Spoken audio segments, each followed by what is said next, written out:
بعد فاعوذ باللہ من الشیطان الرجیم بسم اللہ الرحمن الرحیم وعن بعض بنات نبی صلی اللہ علیہ وسلم ان نبی صلی اللہ علیہ وسلم کان یعلمہ فیقول قول حین تصبحین سبحان اللہ وبحمدہ ولا قوة الا باللہ ما شاء اللہ کان وما لم یشاء لم یکن اعلم ان اللہ علی کل شیء قدیر وان اللہ قد احاط بكل شیء علما فانه من قالها حين يصبح حفظ حتى يمسي ومن قالها حين یمسی حفظہ حتی یصبح رواہ ابو داؤد۔ میرے آقا نبی اکرم صلی اللہ علیہ وسلم کی صاحبزادیوں سے یہ روایت ہے۔ نبی اکرم صلی اللہ علیہ وسلم انہیں یہ سکھاتے تھے اور فرماتے تھے کہ صبح ہو تو بیٹا یہ پڑھ لیا کرو۔ ایک تو حضور بحیثیت والد، دوسرا بحیثیت نبی، دونوں چیزیں آپ سکھا رہے ہیں۔ یعنی ایک باپ کو اپنی بیٹی کو یہ دعا ضرور سکھانی چاہیے۔ باپ کو ایک بات تو یہ ہو۔ تیسری بات یہ سمجھ میں آ گئی کہ میرے آقا نبی اکرم صلی اللہ علیہ وسلم کی ایک صاحبزادی نہیں، حضور کی 4 صاحبزادیاں ہیں۔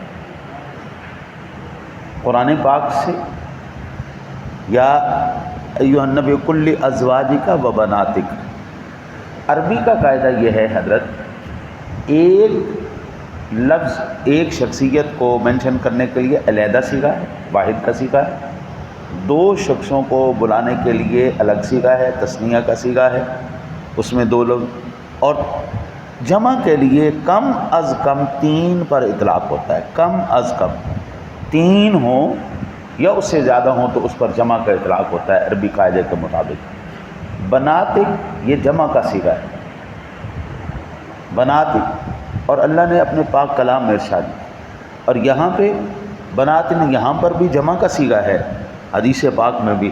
تو معلوم ہوا حضرت ہم تو یہ بات مانتے ہیں جس طرح سیدہ طیبہ طاہرہ ام المؤمنین اماں جی عائشہ صدیقہ، اماں جی خدیجۃ الکبریٰ رضی اللہ تعالیٰ عنہ کی صاحبزادی حضرت خاتون جنت بھی فاطمہ الزہرا ہیں، جس طرح حضرت be be Fatima be be Khadija کی صاحبزادی ہیں، اسی طرح حضور کی رقیہ بھی حضور کی صاحبزادی ہیں، ام کلثوم بھی صاحبزادی ہیں، زینب بھی میرے نبی کی بیٹی ہے، یہ چاروں کی چاروں میرے نبی کی صاحبزادیاں ہیں۔ اچھا جی، اب کوئی کالے منہ والا، کالے کپڑوں والا، یہ کالی عقیدے والا وہ یہ کہتا پھرے کہ حضور کی ایک بیٹی تھی، تو کہتا پھر بھائی تو قرآن تو ان کو 4 کہہ رہے ہیں نا، حدیث پاک میں تو 4 آ رہی ہیں نا۔ اب لوگ کہتے کہ قرآن بھی پورا نہیں، تو کہتے رہے، ان کے منہ بھی کالے، ان کے کپڑے بھی کالے، ان کے عقیدے بھی کالے، تو کہتے بھی رہو بھائی ہمیں تو قرآن سے جو سمجھ میں آ رہی ہے وہ یہی آ رہی ہے کہ حضور کی ایک بیٹی نہیں۔ جس طرح میرے نبی کی فاطمہ حضور کے جگر کا ٹکڑا ہے نا، اسی طرح Bibi Umm Kulsum, Bibi Ruqayya, Bibi Zainab بھی حضور کے جگر کے ٹکڑے ہیں۔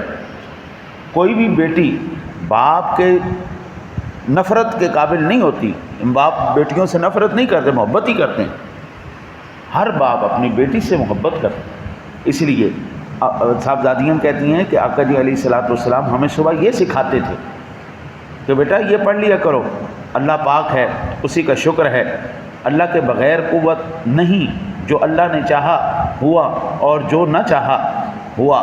انہوں نے، میں جانتا ہوں کہ اللہ ہر چیز پر قادر ہے اور اللہ کا علم ہر چیز کو گھیرے ہوئے ہے، جو صبح کے وقت یہ کہہ لے گا تو شام تک اس کی حفاظت کی جائے گی، اور جو شام کے وقت یہ کہے گا تو صبح تک اس کی حفاظت کی جائے گی۔ یہ دعا میرے آقا جی نے اپنی صاحبزادیوں کی سکھائی کہ بیٹا یوں کہہ لیا کرو، سبحان اللہ و بحمدہ ولا قوة الا باللہ ما شاء اللہ کان وما لم یشاء لم یکن اعلم ان اللہ علی کل شیء قدیر وان اللہ قد احاط بکل شیء علما۔ یہاں تک یہ دعا ہے۔ آج کے دور کے اندر حضرت یہ اس وقت سخت ترین ضرورت ہے بچیوں کے لیے کہ آپ یہ بچیوں کو لازمی سکھائیں۔ اللہ تعالیٰ معاف کرے حضرت، کہاں کہاں سے فتنے پیدا ہو رہے ہیں، ہماری تو عقلیں دنگ ہو گئی جی، ہم تو سمجھ بھی نہیں سکتے کہ فتنہ کہاں کہاں سے، اور بچیوں کے لیے تو بہت زیادہ ہی اہمیت کا حامل ہے بھائی۔ بچیوں کے لیے جس دن سے یہ موبائل کا فتنہ آیا ہے، اس نے تو تباہیاں مچا دی ہیں، تباہیاں مچا دی ہیں۔ الا ماشاء اللہ کسی کو کی تربیت اس بچی کے اوپر جو ہے نا جی وہ کام کر جائے، ورنہ بابو اب تو اچھے اچھے گھرانوں کی بچیاں کی تربیتیں گڑبڑا گئی. ماں باپ بہت شریف ہے، بہت شریف ہے، لیکن یہ شیطانی پرزہ یہ بڑا خطرناک ہے. اس لیے یہ دعا ممکن ہو سکے گھر والوں کو بٹھا کے، اب یہ کتنی لمبی تو نہیں ہے، آدھا منٹ بھی نہیں لگے گا، میں پھر عرض کر دیتا ہوں.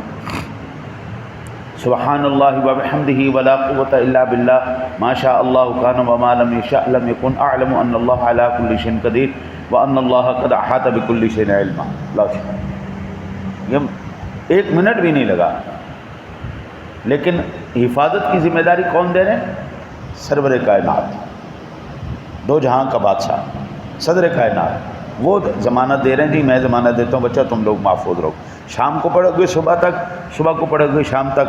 اور اللہ تعالیٰ اپنے حبیب اس میں دوسری حدیث پاک کے دوسرے حصے میں کہ آقا جی علیہ الصلوۃ والسلام نے فرمایا جو کچھ ہوتا ہے اللہ کی مرضی سے ہوتا ہے، اس میں ہے ہی کوئی شک ہی نہیں. ایک ہوتی ہے اللہ کی مرضی، ایک ہوتی ہے اس کا ارادہ. ہم جب کہتے ہیں کہ اللہ کی مرضی سے سارا کچھ ہو رہا ہے، تو کیا یہ جو کافر جو ہیں یہ گناہ کر رہے ہیں، یہ بھی اللہ کی مرضی سے کر رہے ہیں؟ بھائی جان، ایک ہوتا ہے ارادہ، ایک ہوتی مرضی. اللہ کی مرضی یہ نہیں ہے کہ یہ گناہ کریں، لیکن ارادہ یہی ہے کہ وہ کریں. ایک موٹی سی مثال دیتا ہوں، ہم اس پر اللہ کو بلیم نہیں کر سکتے. ایک بچے کو میں منع کرتا ہوں، بیٹا چھری لے کے ہاتھ میں نہیں کھیلنا، چھری لے کے ہاتھ میں نہیں کھیلنا، لگ جائے گی ہاتھ میں. یا بیٹا ویلنگ نہیں کرنی، ٹانگ ٹوٹ جائے گی. اب وہ بچہ جان بوجھ کے چھری اٹھاتا ہے، اٹھا کے اپنے ہاتھ کاٹ لیتا ہے، اور کاٹ کے وہ میرے کو الزام لگائے گا تم نے کہا تھا ہاتھ کٹیں گے اس لیے کٹ گئے، تم نے کہا تھا مجھے میری ٹانگ ٹوٹ جائے گی تو لہٰذا اس لیے میری ٹانگ ٹوٹ گئی. اب الزام کس کو دیں گے؟ اللہ کو دیں گے؟ وہ کہنے والے کو دیں گے؟ اور نہیں بابا، میرا اپنا برا عمل تھا، اللہ نے پہلے بتا دیا یہ جنت ہے، یہ دوزخ ہے، یہ اچھا عمل ہے، یہ برا عمل ہے. ارادہ اس کا یہی ہے کہ سارے جو ہیں وہ میرے احکام پر عمل کریں، میری نافرمانی کوئی نہیں کرے، لیکن رضا اس کی یہی ہے کہ سارے جنتی ہوں.